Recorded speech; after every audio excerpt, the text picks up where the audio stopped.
Hello, my dear students and the rest of the learners. Welcome for this presentation, which is part 2 in the 7-part series of tutorials for Computer Structured Programming Unit in C and Pascal. This is section 2 of 2 in the topic Introduction to Structured Programming. It is a continuation of section 1, which is covered in part 1 in this series of presentations. My name is JM, or you can simply call me EMELISWAP. In this tutorial, I'm going to look at the programming paradigms. And secondly, I'll look at the hardware and software considerations for structured programming a unit, or generally for structured programming in C and Pascal. Let's commence by looking at programming paradigms. A program paradigm is a fundamental style of computer programming, while a methodology is a style of solving specific computer engineering problems. Paradigms differ in the concepts and abstractions used to represent the elements of a program as well as the steps that compose the computations. A programming language that can support multiple paradigms is usually referred to as multi-paradigm programming language, and most of them, or quite a number of them, support multiple paradigms. Some examples of programming paradigms include unstructured programming paradigm, the modular or structured programming paradigm, the object-oriented programming paradigm, the visual programming paradigm, and the internet-based programming paradigm. Let's look at unstructured programming paradigm. An unstructured programming paradigm is a technique in which the statements are written, ordered, and executed sequentially from the first to the last in the order in which they appear on the editor. It is also called non-structured or monolithic programming. It is historically the earliest programming paradigm.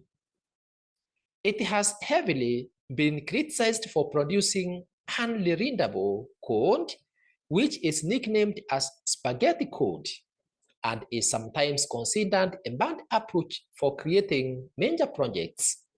But of course, it has also been praised for the freedom that it offers to young programmers or those people that are teaching themselves how to code.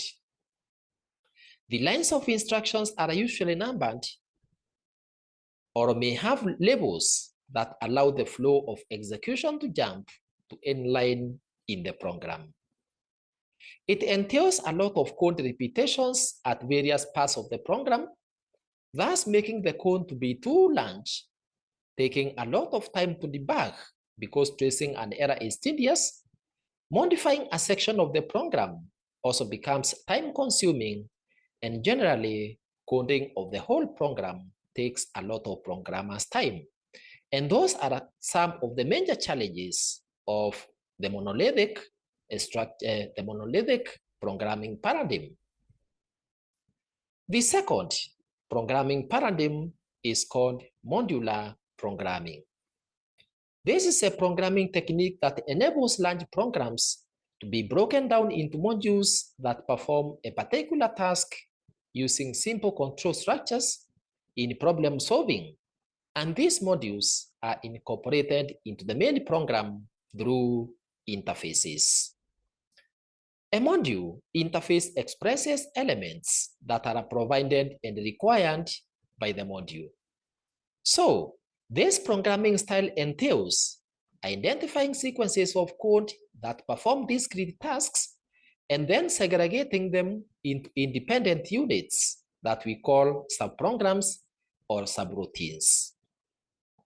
It increases the extent to which software is composed of separate, interchangeable components that are called modules, with each accomplishing one function and containing everything necessary to accomplish it.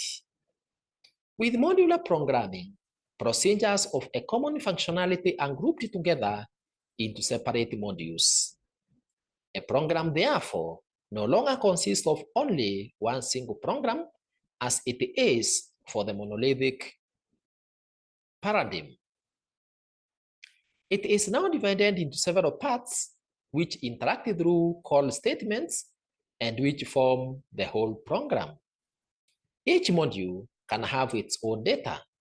This allows each module to manage an internal state, which is modified by calls to procedures of this module. However, there is only one state per module, and each module exists at most once in the whole program. Some advantages of using this modular programming paradigm or the structured programming paradigm include: number one, it makes long and even complicated programs easier to code, understand, and maintain.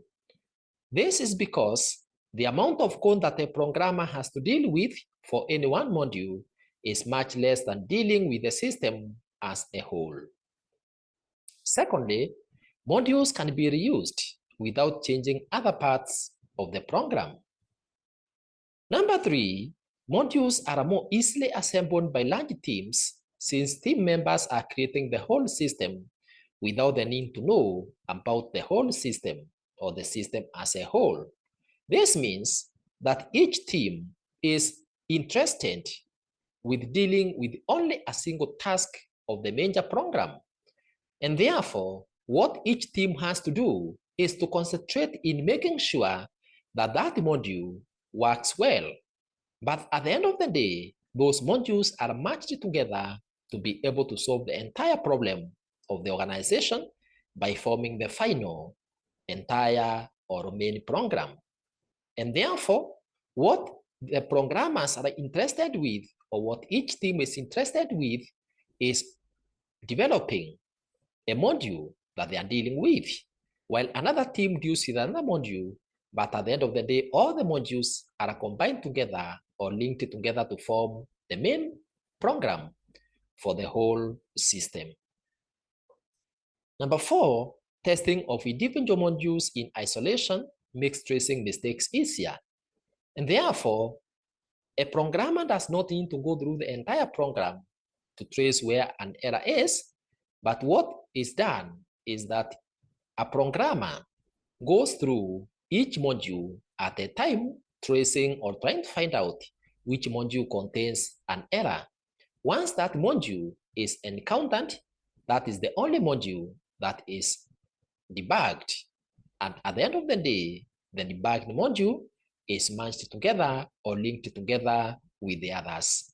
And therefore, advantage of modular programming paradigm is that a programmer only needs to deal with the module that has issues and not the entire system or the entire program. Number five, amendments to single modules do not affect the rest of the program.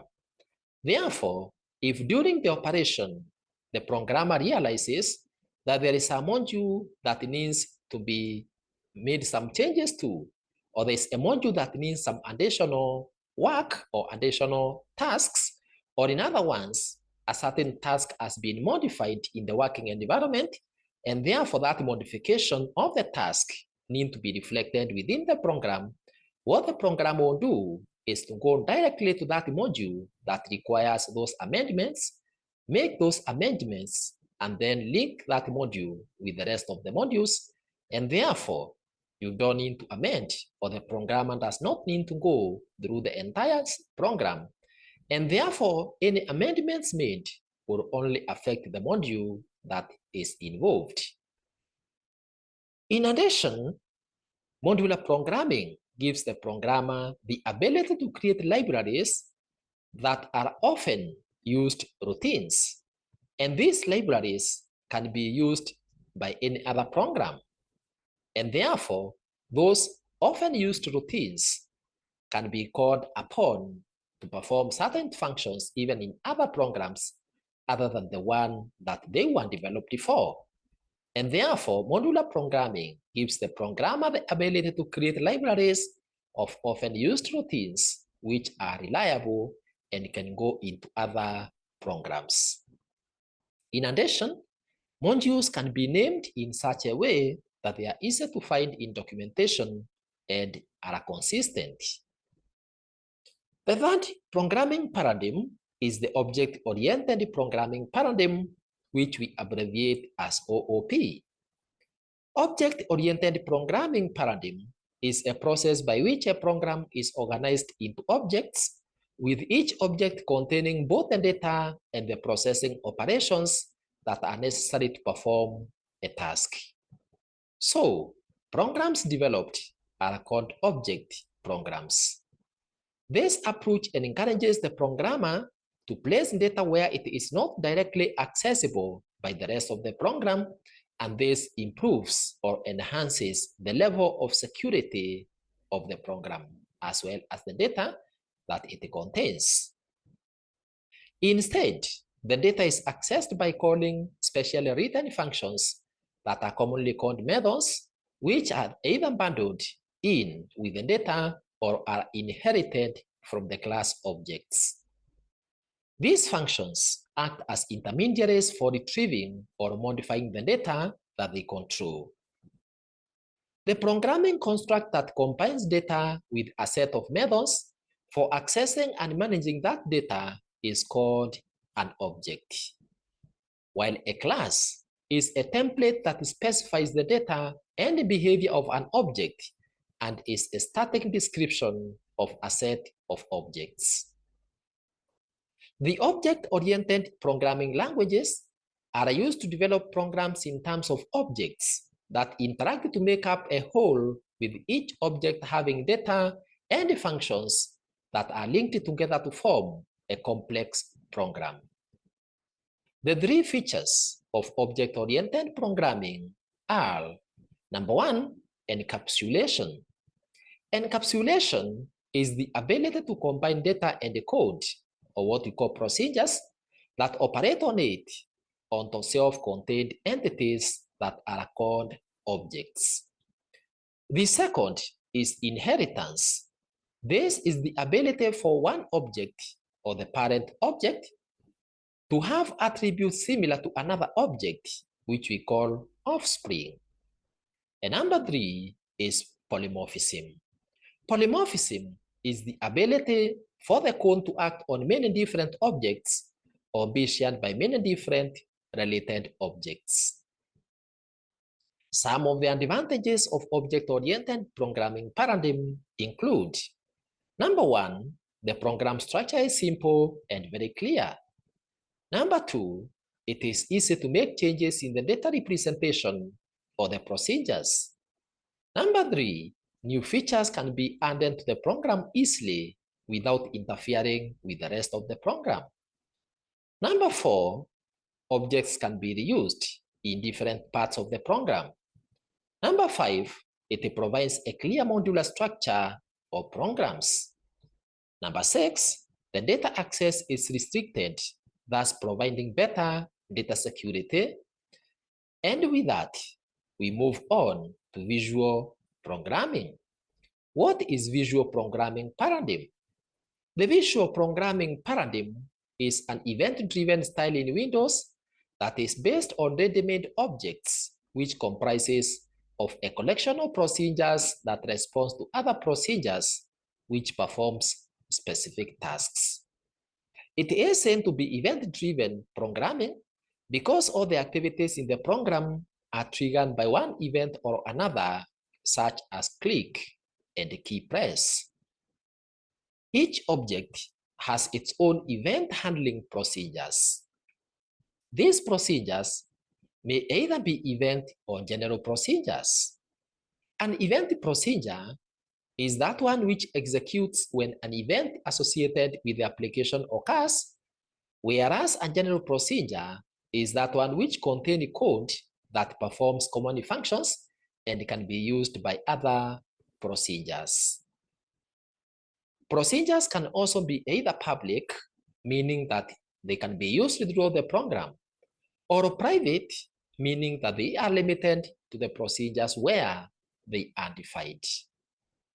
In this paradigm, graphical notations and interactive manipulative software components are mainly used to define and compose programs.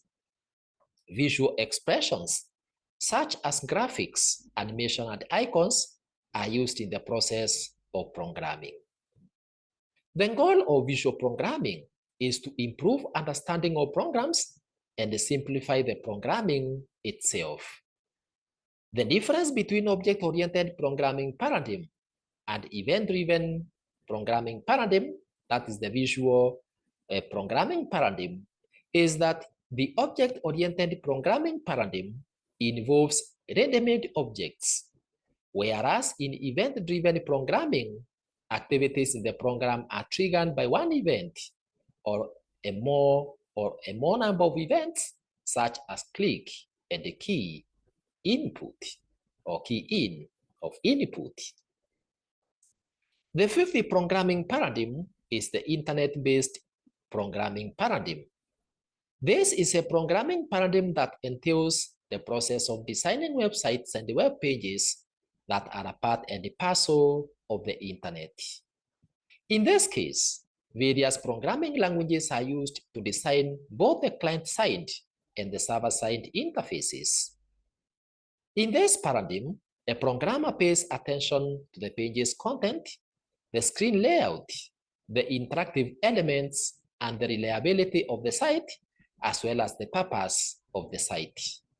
So, the programmer makes use of various programming languages, some to define the structure and the content of the page, such as HTML or hypertext markup language. Others are used to format or define the look of the pages, such as CSS or cascaded style sheet, while others are used to enhance the interaction between the website and the visitors, for example, JavaScript. And others are used to deal with manipulating data in the web server databases, such as PHP and MySQL languages. Therefore, an internet-based programming paradigm deals entirely with the design and the operational aspects of a web page or the internet in general.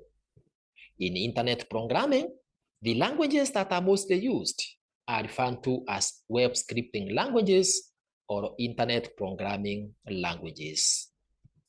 So, the programmer makes use of various programming languages, some to define the structure and the content of the page, just as we have seen, for example, HTML or hypertext markup language. Therefore, an internet-based programming paradigm deals entirely with the design and the operational aspects of a web page or the internet in general. Internet programming, or in internet programming, the languages that are mostly used are referred to as web scripting languages or internet programming languages. These are programming languages that are used to develop or add functionalities on the web pages. Scripting is the process of developing small program fragments that have been written using a different language other than HTML, but are finally inserted into the HTML program. Web pages are hypertext documents that have been created using the hypertext markup language or HTML. One of the advantages of scripting languages over the other programming languages is that they are usually faster to program and script files are typically much smaller. However, scripting languages are often interpreted, maybe significantly slower to execute, or maybe significantly slower to execute, and at the end of the day, they consume more memory when running than the other programs. So, what are the hardware and software considerations that you need to adhere to in order for you to successfully execute or perform the task of structured programming? Or in other words, what do you require to be able to learn as well as use structured programming, and more so in C and Pascal? And of course, this applies to other programming languages. Number one is the hardware.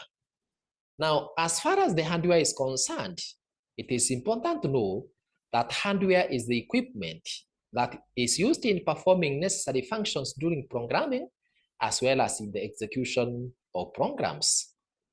It is all the physical and tangible components of the computer. Some of such components that are very necessary in programming and that you also require as a student to be able to perform or to learn structured programming through the series of the various tutorials that are prepared for you is number one, the keyboard. Number two is the screen or a computer monitor. Number three is processor or CPU. Number four is memory. Number five is disk drives. Then number six is printers, as well as the mouse, amongst the others. The various hardware components interact as follows, especially during program execution. The program must first be transferred from secondary storage to the main memory before it can be executed. And therefore, you can see that here you need the main memory, and you also require a secondary storage device, for example, hard disk. Normally, the person using a program, that is the program user, must supply some data to be processed. This data is entered through an input device and is stored in the computer's main memory, where it can be processed. It can be not processed, but it can be accessed and manipulated by the central processing unit. Therefore, my dear students and the rest of the learners, you can see that you require an input device. You also require main memory, and at the same time, you also require a central processing unit, or the CPU. The results of this manipulation are then stored back in main memory. Finally, the information in main memory can be displayed through an output device, for example, the monitor. And therefore, this tells you that when you are carrying out structured programming tasks, you also require a computer monitor or the screen. So, the keyboard is an input device that enables you to be able to type instructions, programs, as well as enter data into the computer. The computer screen, on the other hand, enables you to be able to see what you are typing using the keyboard and what is being used or is also used by the computer for presenting the results, messages, and the rest. In other words, you require a computer monitor to not only see what you are entering into the computer, but also to see what is being generated by the computer or what is being generated by the program that is being processed. In other words, the various messages that will be displayed that require you either to enter something or that inform you about something or that alert you on an action that you are supposed to take. All these will be displayed through the monitor. The processor performs the actual work of calculating or processing data according to the instructions in your program, thus producing the required results. To process a program that is stored in main memory, the central processing unit retrieves each instruction in a sequence, interprets the instruction to determine what should be done, and then retrieves any data needed to carry out that transaction or that instruction. Next, the central processing unit performs the actual manipulation or processing of the data that it has retrieved. The CPU stores the results in main memory. So, while the processor is working, it keeps the current program and much of the data and results in its memory, which we normally call the random access memory. A program's instructions must also be stored in main memory before they can be executed, because it is from the main memory that the processor picks the required instruction and works on it. We can change the computer's operation by storing a different program in memory. However, before this memory, or because this memory is volatile, that is the random access, or in other words, the main memory is volatile, it becomes very important for you to store your programs as well as data in other storage mediums, like the secondary storage medium, such as hard disk, flash disk, among others, so that you can be able to use that program or that data later. This is done by storing that data or instructions or a program on some permanent medium, just as I have said, such as hard disks, compact disks, amongst the others, with the use of what we call the disk drives. In addition, the programs or results that are produced during program execution can be produced as hard copy with the use of printer for later use. Finally, the mouse can be used to enable parts of the screen and the instructions that manipulate it to be selected more easily. As a result of the above functions, or the functions that I've already explained, you can see that hardware play on issues relating to programming, or play important roles on issues relating to programming, and therefore it is important that you make certain considerations before you acquire or purchase a hardware. The following are therefore some factors that you should consider when making a decision as to which hardware to acquire, so that you can be able to carry out your various structured programming tasks in an effective and efficient manner. Number one is the processor speed. Number two is the memory capacity. Number three is the warranty for that hardware. Number four is the cost. Number five is upgradability. Number six is compatibility. Number seven is portability. Number eight is user needs. My dear students and the rest of the learners, for you to be able to gather or gain more understanding on these factors to consider, kindly visit EMELISWAP ICT YouTube channel and listen to the video on hardware and software acquisition.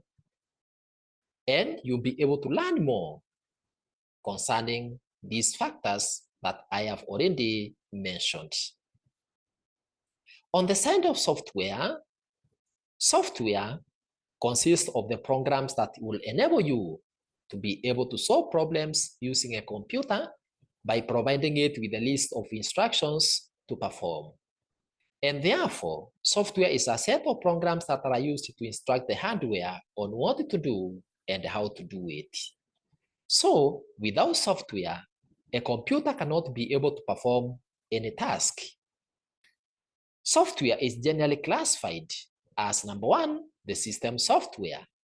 System software is a set of programs that are used to manage computer resources and is composed of operating systems, networking software, utility software, and firmware. In the case of learning and using structured programming, you require your computer to have an operating system such as Windows 7, 8, 10, or 11. The second category is the application software. The application software is a set of programs that are used by a computer user or a programmer to perform certain tasks with a computer. These programs are usually categorized as follows, depending on the task that they perform. Number one is the programming languages. Number two is the tailor-made software. And number three is the vendor off-the-shelf software. My dear students and the rest of the learners, for you to be able to learn more about computer software, visit EMELISWAP ICT YouTube channel and listen to the video on computer software. and you'll be able to know how we categorize them and what each category means, as well as the advantages and disadvantages of each. In the case of structured programming, learning, especially through this series of that 7 set of tutorials, you require to make use of the programming languages, which in this case will be Microsoft Visual Studio C++, that you are going to use to code C programs by saving them with the .c extension. And secondly, you require Pascal or Pascal program that you are going to use. And therefore, my dear students and the rest of the learners, for you to be able to learn successfully structured programming, you require to install or have your computer installed with Microsoft Visual Studio, for example, 6.0, and more so, you ensure that you install Microsoft Visual Studio C++. You are going to use Microsoft Visual C++ to code C programs. But to differentiate them with the C++ programs, you will have to save each of your code with the .c at the end. That is what we call .c extension. Secondly, install your computer with a Pascal programming software. For example, Pascal. So, what are the factors that we need to consider when choosing a programming language? Number one is your experience in that programming language.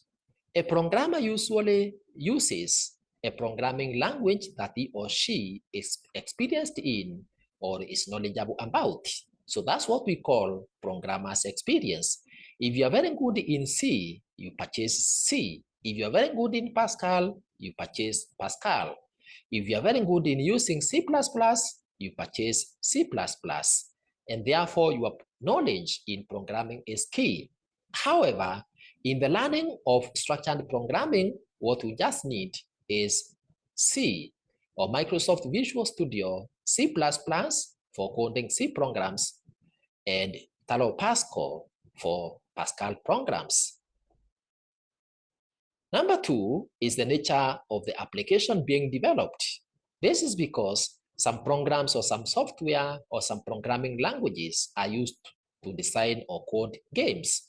Others are used for videos. Others are used for business, etc. And therefore, the nature of the application that you are going to be performing using the program you are going to develop is what will dictate this programming language that you are going to acquire.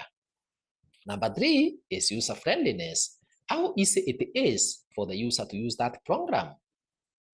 Number four are the features of the language. What does the programming language have when installed? Does it have some controls? Do you need to click on certain controls or you need to type your commands using a command-driven interface? So the features of the language are also key. Number five is the programming paradigm it supports. This is because if you have to solve a problem that needs modularization or use of modules, then you make use of modular programming paradigm. And therefore, you will have to purchase software that allows that. For example, Pascal or C. Then we have reliability. The program that you purchase should be able to give you the required results every time you need. It should be a program that does not fail. It should be a program that does not hang. It should be a program that allows you to use it when you want to use it, and it performs the tasks that you want it to perform using that program. Number seven is compatibility. Is the software or the programming language you are going to purchase going to be compatible with your current hardware? In other words, can it be used by the current hardware? Can it work with the current hardware? Or you require to purchase a new set of hardware or computer to be able to use it? Number eight is the system requirements. This is because various programming languages require certain minimum requirements for them to be installed and used. For example, some of them will require a certain amount of RAM. Others will require certain type of devices, like the pointing devices, amongst the others. And therefore, you need to know the system requirements for each of the programs so that you can purchase one which is compatible with your hardware. Number 9 is upgradability. This is that ability to improve that software.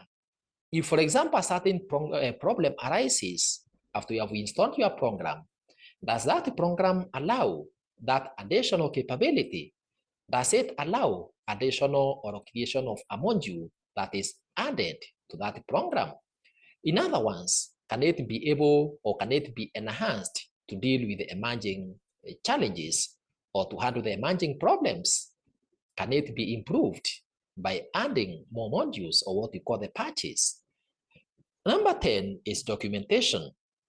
Does your programming language have some reference material? Does it have a way or a write-up that you can be able to read in order for you to be able to perform a certain function or solve a certain problem? Does it have a menu for help? Number 11 is security. How secure is the data that you create using that program? In other words, does it have mechanisms to hinder any unauthorized access or entry by any other malicious software, like viruses? Number 12 is the cost. Does the amount of money that you're going to use to purchase it match with the purpose of that program? For example, if you're going to use a programming language for learning purposes only, should that cost be equal to the cost of purchasing a software for use in the banking sector? If a program is to handle finances, that will be a little bit expensive than the one for learning. And therefore, the cost of your programming language should at least be within your reach, should be able to match with the use of that program. With that, we have come to the end of section 2 of 2 in this topic and end of part 2 in the series of that 7 tutorials. Congratulations for learning section 2 of 2 of the topic Introduction to Structured Programming. You can access section 1 of this topic or part 1 in the series of presentations and other topics in the Computer Structured Programming Unit, as well as other computer or ICT videos by clicking or tapping on EMELISWAP ICT YouTube channel below this video. You can also visit EMELISWAP Life Skills YouTube channel for free life skills, motivational, and inspirational resources. To subscribe to this channel, just tap on subscribe button below this video in YouTube if it's not currently reading as subscribed. For any further correspondence, kindly write it to us through the email emeliswap@gmail.com. Let's meet in part 3 in this series of tutorials. God bless.